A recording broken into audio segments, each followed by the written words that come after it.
Bismillahirrahmanirrahim. Today we are doing second quiz of the series of blood clotting. And today it's related with deep vein thrombosis and the presentation of deep vein thrombosis. So let's see, I'm again displaying in front of you different questions, a question with different options, and want you to go through these options and give us the right answer. Now here, the question relates to most accurate regarding the physical finding of a patient with DVT. Now let's see four options. DVT that involves the vena cava or pelvic vein produce leg edema that is usually unilateral. And that is a very common thing. When we assess a patient with deep vein thrombosis, we exclude or include by means of whether it's unilateral or bilateral. So let's see what happened with that kind of DVT. DVT can often be diagnosed or excluded based solely on clinical findings. Think of that. A number of times we exclude things by clinically, whether it's bilateral edema, unilateral edema, pain or not. Think of that. These are very catchy options. DVT that is present without causing a net venous outflow obstruction is often asymptomatic, very important. And pain and tenderness associated with DVT correlates with size, location, and extent of thrombosis. Actually, these all four options are there to clarify a few things about when we correlate DVT with the clinical judgment. Let's see the right answer. So DVT is that is present without causing a net venous outflow obstruction is often asymptomatic. That means you can have a deep vein thrombosis without edema, without symptoms, without pain, because it's there, but it's not causing obstruction to the flow. So you can have non-obstructive DVT.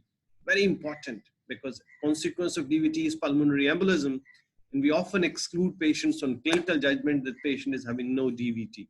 So unless and until you do some investigations to exclude, you can't exclude. We'll cover rest of the points as well in our further discussion.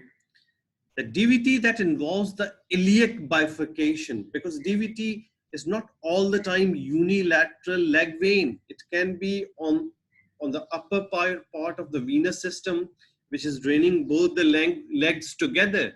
So DVT that involves the iliac bifurcation, pelvic veins or vena cava produce leg edema that is usually bilateral than unilateral. So you can have bilateral edema in DVT. Thank you. Sorry. High partial obstruction often produces mild bilateral edema that is mistaken for dependent edema of right-sided heart failure, fluid overload, hepatic or renal insufficiency. That's very important point we are mentioning about DVT. Leg pain is commonly associated with DVT, but is entirely non-specific.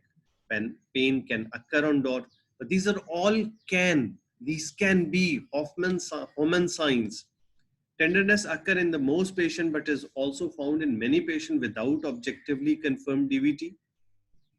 When tenderness is present, it's usually confined to calf muscles or along the course of veins in medial thigh. Pain or tenderness away from these areas is not consistent with venous thromboembolism. But these are all things which can be suggestive of. They're not confirmed things.